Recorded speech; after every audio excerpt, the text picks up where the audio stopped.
Okay, let's begin with then, after the introduction, I hope you got some of the complexities involved in ethics. And that's kind of just scratching the surface, really, but I like the way Rachel actually presents this. By the way, on my website, the little picture of the guy talking, that's Rachel. Now, he does it by actually getting right into it, right? You know, introducing the cases. So let's look at some of the cases, like works backwards, right?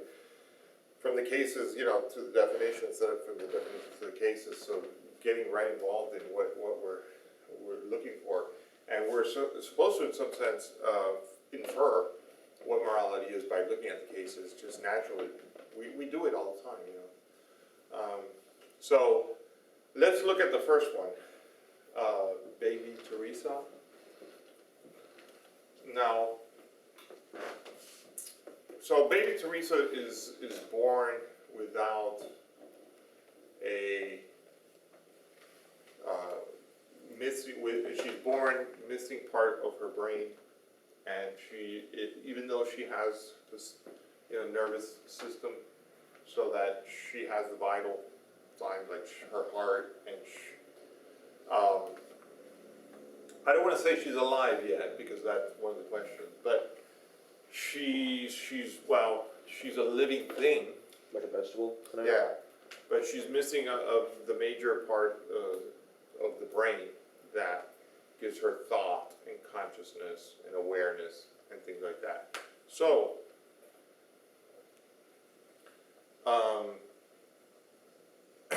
the parents of baby Teresa, just some background on this genetic, you know, the deficiency of baby Teresa. It happens rarely, but it happens, and in most cases, the infant will eventually die. Actually, in most cases, it can be detected before birth, and a lot of parents decide to have an abortion, which is another ethical issue, but this is actually what happens.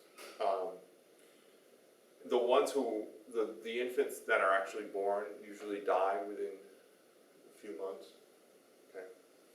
So it's expected that Teresa obviously cannot have any life at all as a human being. Okay. And she will die eventually in a very short span of time, you know, in months. Okay. The parents have decided that they would like to take baby Teresa's organs, their child's organs, okay, and donate them to other children, like the liver, kidney, the eyes, the lungs, heart, that desperately need them so that they can survive. And they see this as something, you know, at least, you know, I guess they're, you know, obviously the parents have good intentions. They want to help other people, and so the question, the ethical question. Well, the debate comes in because to do this, here's the problem. To do this, she has to be alive. You can't, right? You can't. If she's dead, then if they wait for her to die, the organs won't be any good. Okay. But you can see that it's a little bit problematic because you would have to actually kill her, take the organs out, right, simultaneously. And that seems at least morally, you know, problematic. So the doctors and some of the ethicists say that this is wrong, that this is morally wrong, that we cannot just kill baby Teresa, okay, to use her organs to help other children, even though it's a great thing. You know, they think that it's a wrong action, ethically wrong action. That the right action is to wait until she dies, and if the organs can't be used, then they can't be used. So, I've presented the situation, what do you guys think?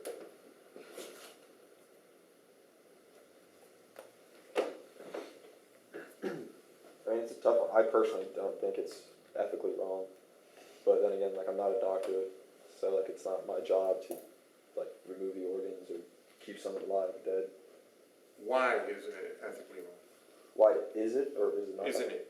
Oh, Why is it not?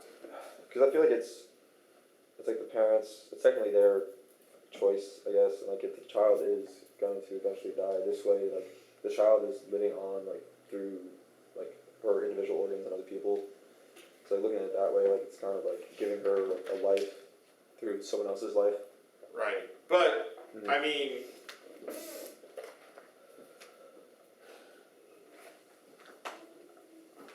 I'm not sure that, you know, you can rely solely on the claim that it's the parent's decision, Yeah. because, I mean, you can't just do whatever you want to your Yeah, children. I mean, I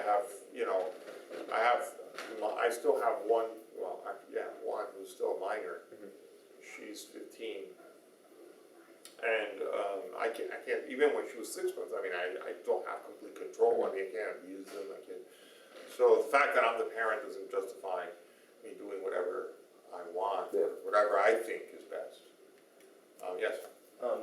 I think it's ethically acceptable to donate the organs because there's more, it serves a greater good, so therefore the rest of society will be more happy and benefits everyone else. Well, just to make sure that we understand, it's not just the donating the organs, right? Right. The donating the organs means that we would have to actually euthanize her, I guess, or, well, maybe, I shouldn't say euthanize because that, but we have to kill her Kind of like, before she dies naturally. it's kind of like euthanasia. It is kind of It's like a sacrifice in a sense. Yeah. Yeah, exactly, it's like a sacrifice in some ways. We're sacrificing her life. But what moral issue, what facts are relevant to this moral issue that you think, that's important. We gotta look at the facts, right? I think the fact that she's still alive is a huge impact on her. Okay, And then I guess you can put in the cognitive development of her state, the fact that she can't actually function in society. okay, very good. So that is important, right? Yeah, I mean, her that's situation in terms of her illness, her genetic deficiency is extremely important. She is not conscious, she's not aware, and she never will be. Okay, what else? What related to that? Related to the disease, the genetic deficiency that she has.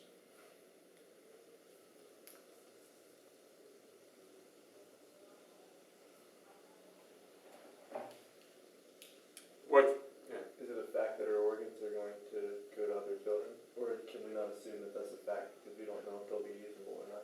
Well, well, it is, you're right, that is a fact, and it's important, and according to the case, I don't know, I'm not a doctor, but according to the case, if we don't do this, in other words, then the organs will not be good, they will not be usable.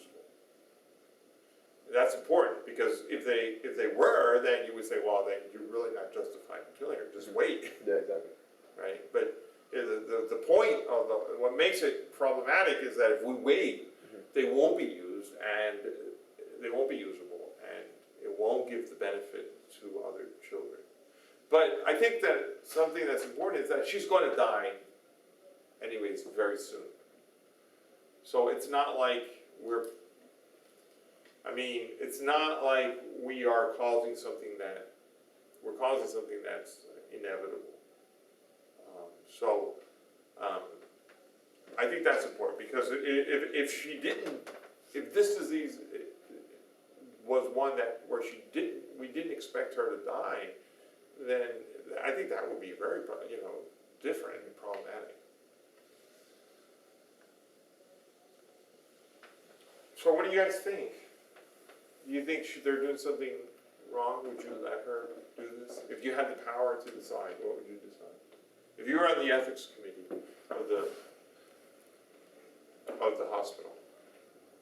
I think it'd be tough to decide because if you, in this case, like harvest her organs and use the excuse that like she is like going to die soon and that like she's not cognitively aware, then what's to stop you doing that to coma patients and elderly patients, and it just expands and expands and expands. Okay, so that's an argument against. Against it, yeah. Okay. It's called the slippery slope argument, right? Slippery slope. So if we allow this one case, then then we probably should allow other cases too. I mean, so it's a precedent. Sometimes people talk this way, but here the problem is not that it's a precedent for this particular case, but rather that it might be a precedent for in the future, for other cases similar, and that this might sort of, this might go on to other even more problematic cases or more controversial cases. The slippery slope argument, what do you guys think of that argument?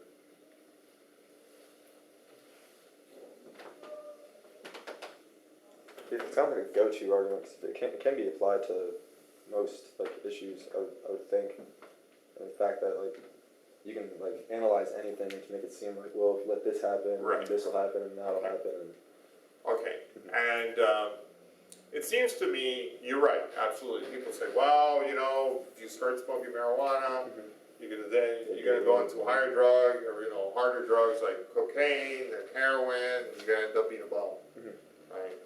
In the street somewhere or something, I don't know.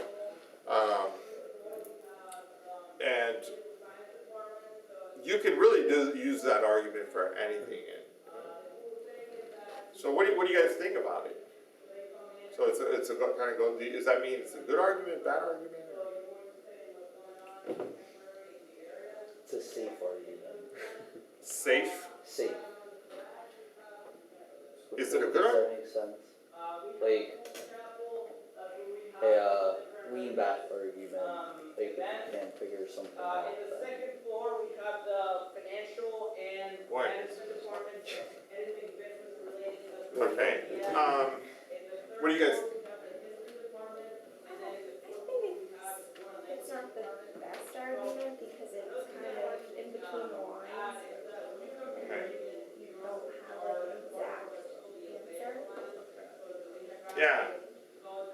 Yeah, it's a tricky argument, and I think that most times it's considered a fallacy, right? So slippery slope fallacy, right? yeah, I feel like it's kind of something just like buy time to think of a better argument. Right. To, like get some backing for your side.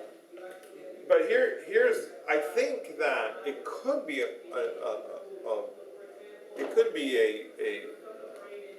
argument of some value if you could demonstrate that there is a reason to believe that this action will lead to other actions. It's kind of sometimes folks will call it false calls because they think that this is going to cause this and this is going to cause this and it's going to escalate or to terrible.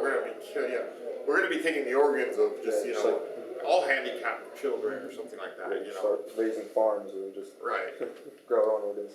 So, and there just is no reason to believe that this is true, and therefore, I don't think it's a good argument. But it could be a good argument if they give us reason to believe that. Somebody said, go back to the marijuana argument.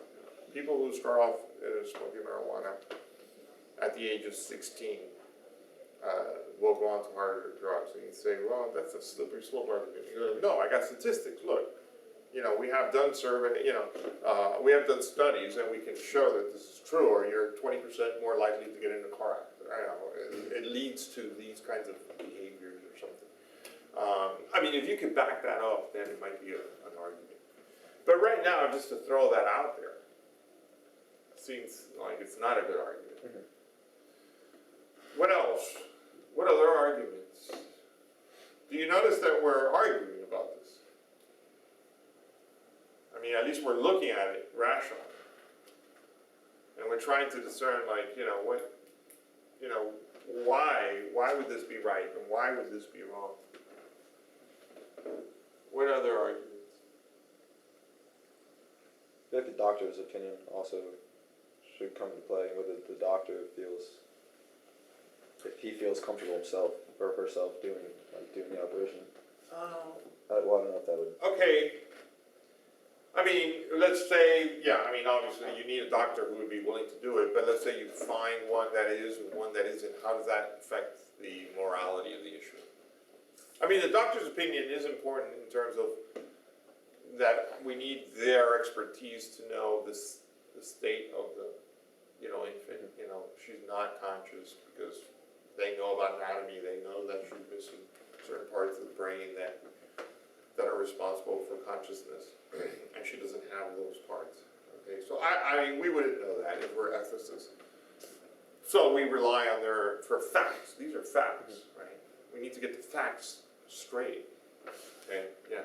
What I was trying to do before was make a utilitarian argument as to that What is a utilitarian argument? it's that actions are ethical based on the amount of good that they give to others.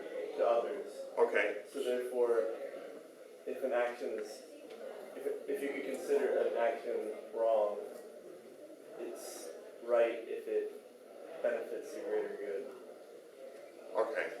So, So yeah. for organs are going to be good, and there's a possibility that you save more individuals than her death because she's not a conscious being is acceptable.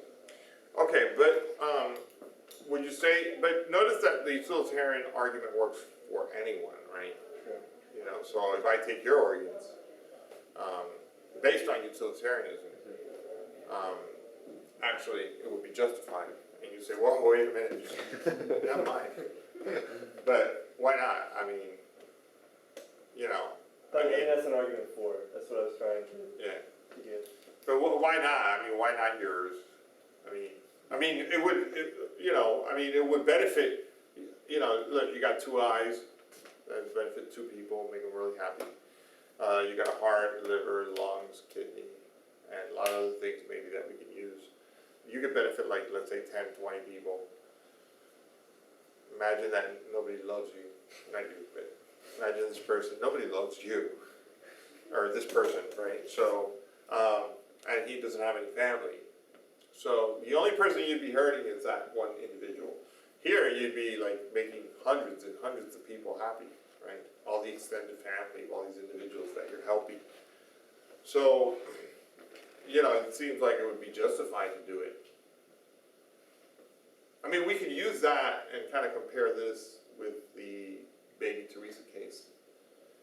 That's kind of using the slippery slope argument, though, isn't it? That if we use the utilitarian model for the Baby Teresa case, then it leads to the ability to use it for other people. Well, what I'm trying to show is I'm applying the utilitarian argument here, and it seemed like it worked here, but it seems like it doesn't work here, and I'm trying to see sort of so that we can flush out the differences. Why does it work in one case and not in the other? Why? I think the fact of imminent death is what makes it. Okay, yeah, I mean, that's really important. Mhm. The imminent death, It might be, if the person says, "Look, I'm all alone, and I'm going to die," and, the doctor says I have terminal cancer and I'm going to die, I won't live more than a month, that changes a lot, maybe. I would be willing to, that would, if I have many years ahead, that might change, that's a big issue. I think that's a big fact that is the case. Okay, let's go on to the next one. The next one is the Mary and Jody case. Okay, now this is a parent who has twins, but the twins are conjoined in the abdominal area. So they share the heart and lungs. Okay.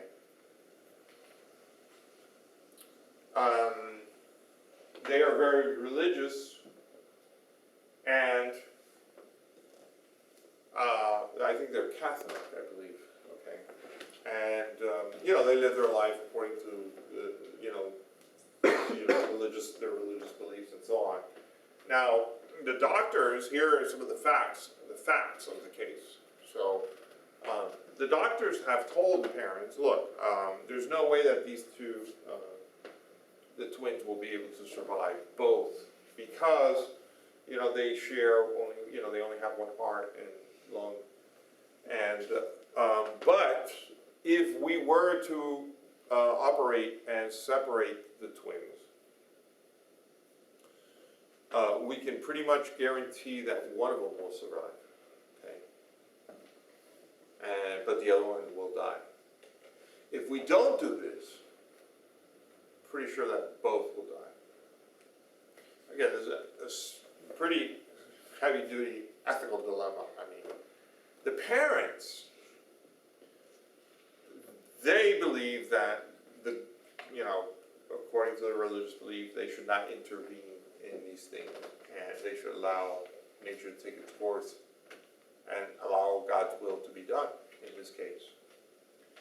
The doctors, okay, in the hospital believe that they should intervene in this case, that the parents should intervene, or the parents should give them permission to intervene, because at least they can save one of the twins, okay? Now, there are two issues, and I just want to make sure. The first issue is like who really should decide, who has the authority, the moral authority to just make a decision of this nature. You know, there are arguments for both sides, but I want to stay away from that, and Rachel stays away from that, because we just want to look at the sort of what's the right thing to do. So, what do you guys think is the right thing to do in this case?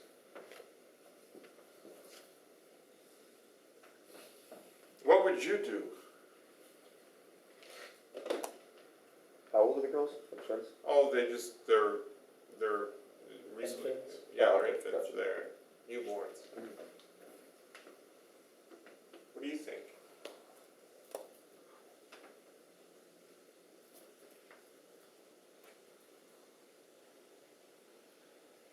What would you do? I don't know. I'm afraid to say anything. This is also a tough one. What, I mean, do you think, would you save one or just let them both die? I think I would save one, so at least you could have the joy of having one instead of none. But then, I don't know. Do you think that,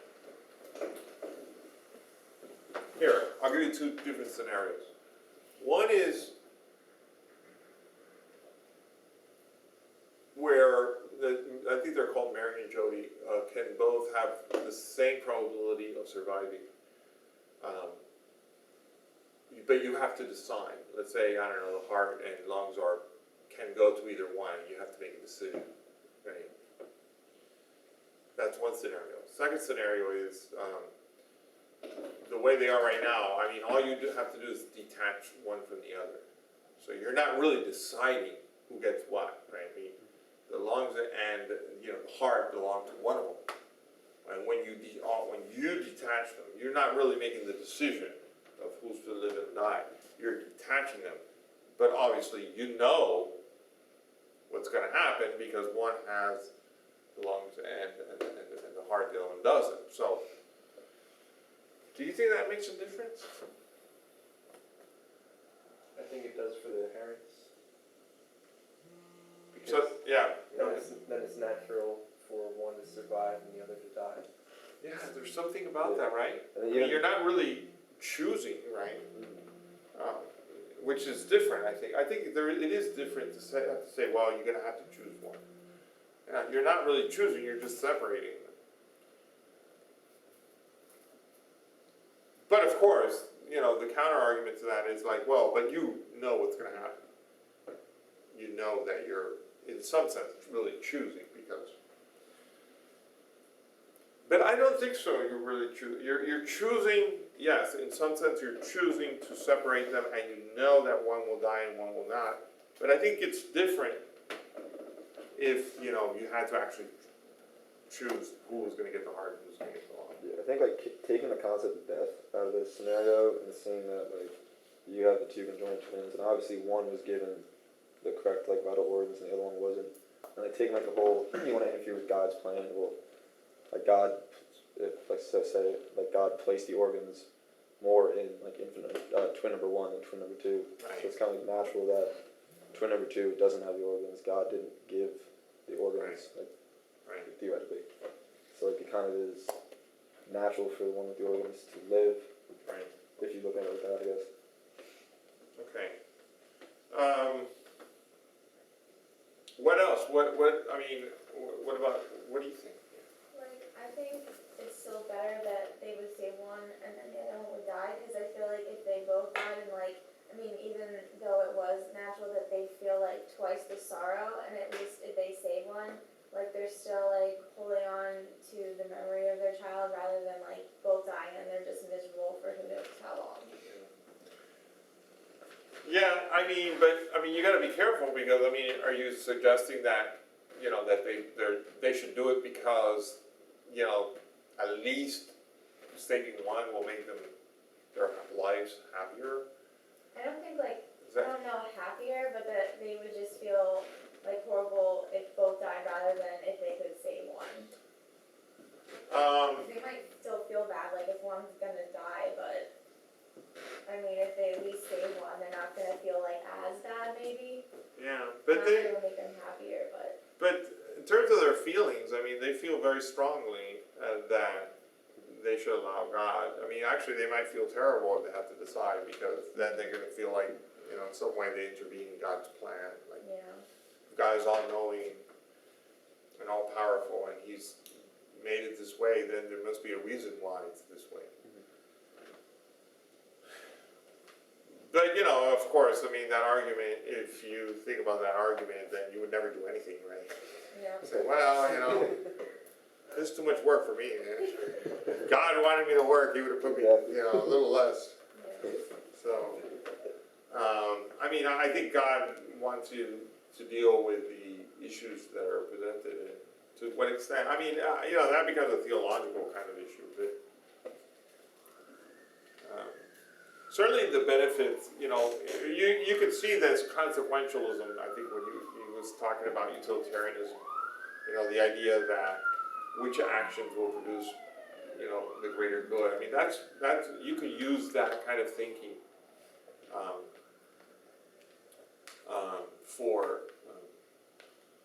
for most ethical arguments. And I also want you to realize also that there are principles that we're, you know, even implicitly, like, you know, thinking about, and just, you know, we're actually presenting and affirming in all of these cases. Like, for instance, you know, when we talked about the first case, also same thing. They all have to do with life, and there's something valuable and good about sustaining and preserving life, right? When we can, and when, you know, the quality and these, and we're looking at that. We're looking to see how that principle, okay, works also with facts, right? I mean, you have ethical principles, but you also have facts, and the facts influence how you use it. There are exceptions, you know, preserve, you know, life is good, but geez, if, you know, the quality of life is non-existent, then it doesn't seem like in this case, you know, that principle applies. So, now in this case, I think the twin case is a little more difficult in some sense, actually, because, well, I mean, it seems like one of them is conscious. It's maybe not that simple, right? There's something about, you know, taking, you know, I mean, there's two ways to look at this. Are you killing someone? Because in the first one you are, the first case. So notice there's a, you know, philosophers, you know, these very subtle distinctions are important. In the second case, you're not killing anyone. Okay, you're separating them. One of them will have a natural death, right? It'll die because it can't sustain itself. So you're not killing them. But, you know, I think people make this kind of distinction. I don't know to what extent the distinction is valid. You know, that's up for discussion. People do this all the time with euthanasia. There's passive killing and active killing. So one thing is to actively kill someone. Another thing is to let them die. And that's problematic, you know. A lot of people argue that there is no difference, you know. I mean, if you see somebody dying in front of you, like drowning, you know, an infant is drowning right in front of you, and you just sit there and watch how they struggle and drown, and you say, well, you know, I didn't do anything, right? I mean, I didn't hold his head down, I didn't kill him. Yeah, but you're a pretty bad person.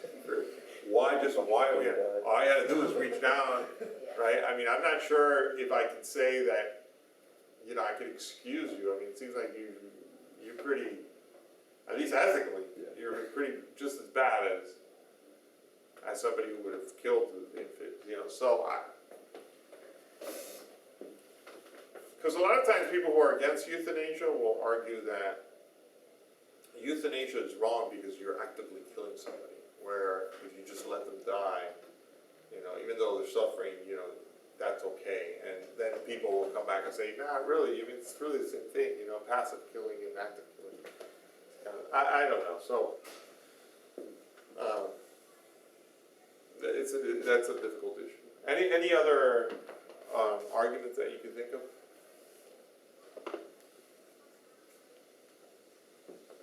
Okay, the last one. Okay, the last one is about a girl. This one is euthanasia, who has what disease is this? Cerebral palsy. Okay, and she, we talk about her conditions are terrible. I mean, the important thing about her conditions is not just that she has. I mean, I think the conditions and understanding the facts of the case are extremely important. She has the mentality of an infant. Okay, she has no quality of life, and there's no possibility of her ever having a quality of life. Most importantly, she suffers. Okay, and she feels pain. All right, and what else? Any other facts that you think are relevant?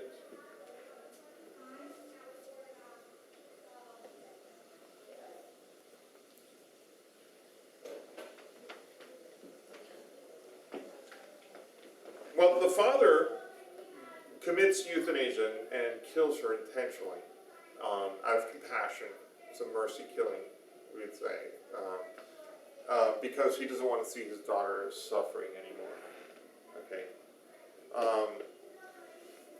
What do you think? Did he do the right thing? What he did was morally reprehensible. The slippery slope argument here actually worked very effectively, right? Because certain organizations of protecting handicapped children came out on behalf of the child and argued that, if we permit this, this could lead in the future to other people, euthanizing, all kinds of handicapped children, right? Parents euthanizing them, and they're making decisions, right, of this nature. But what do you guys think? I think the fact that he operated on his own, and there wasn't it wasn't the hospital had no choice. They didn't go to their ethics board. It was kind of he decided that what was right for her was to end her life. He did it without, even though it's not legal or anything to do it, but it's seen as being a lot worse. The fact that he just did it behind behind everyone's back, he put her down. Whereas I think had gone through an ethics board, a doctors looked and weighed their opinion, even though